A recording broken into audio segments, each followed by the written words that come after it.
नमस्कार दोस्तों, स्वागत है आपका मेरे चैनल ओम शांति पे। कल जितिया का पर्व है जो कि इस साल यानी 2023 में 6 अक्टूबर को मनाया जा रहा है। जितिया या जीविका पुत्री व्रत संतान की लंबी उम्र की कामना के लिए रखा जाता है।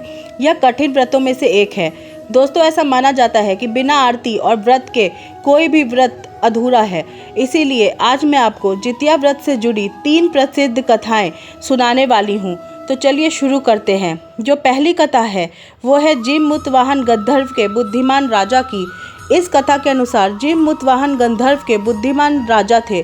जिममुतवाहन शासक बनने से संतुष्ट नहीं थे और परिणाम स्वरूप उन्होंने अपने भाइयों को अपने राज्य की सभी जिम्मेदारियां दे दी और अपने पिता की सेवा के लिए जंगल में चले गए।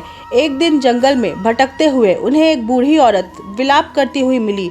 उन्होंने बूढ़ी औरत से विलाप करने का कारण पूछा। इस पर उस बूढ़ी औरत ने बताया कि वह नागवंशी सांप के परिवार से है और उसका एक ही बेटा है। शपथ के रूप में हर दिन एक सांप पक्षीराज गरुड़ को चढ़ाया जाता है और उस दिन उनके बेटे का नंबर था। उसकी समस्या सुनने के बाद जिममुतवाहन ने उसे आश्वासन दिया कि वह उनके बेटे को जीवित वापस लेकर आएंगे। तब वह खुद गरुड़ का चारा बनने का विचार कर चट्टान पर लेट जाते हैं। तब गरुड़ आता है और अपनी उंगलियों से लाल कपड़े से ढके हुए जिममुतवाहन को पकड़कर चट्टान पर चढ़ जाता है। उसे हैरानी होती है कि जिसे उसने पकड़ा है वह कोई प्रतिक्रिया क्यों नहीं दे रहा। तब वह जिममुतवाहन से उनके बारे में पूछता है। तब गरुड़ जिममुतवाहन की वीरता और परोपकार से प्रसन्न होकर सांपों से कोई और बलिदान नहीं लेने का वादा करता है। मान्यता है कि तभी से ही संतान की लंबी उम्र और कल्याण के लिए जितिया व्रत मनाया जाता है। जो दूसरी कथा है जितिया की, वो महाभारत काल से संबंध रखती है। इस कथा के अनुसार महाभारत के युद्ध में अपने पिता की मौत के बाद अश्वत्थामा बहुत नाराज हो गए थे।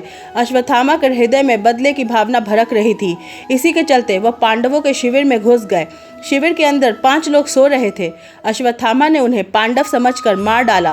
वे सभी द्रौपदी की 5 संतानें थीं। फिर अर्जुन ने अश्वत्थामा को बंदी बनाकर उसकी दिव्य मणि छीन ली।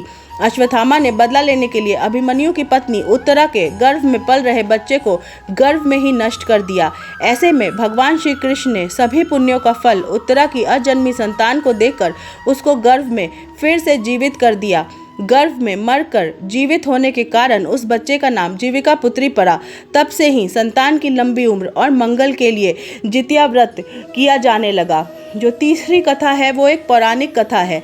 इस कथा के अनुसार एक बार गरुड़ और एक मादा लोमड़ी नर्मदा नदी के पास एक हिमालय के जंगल में रहते थे।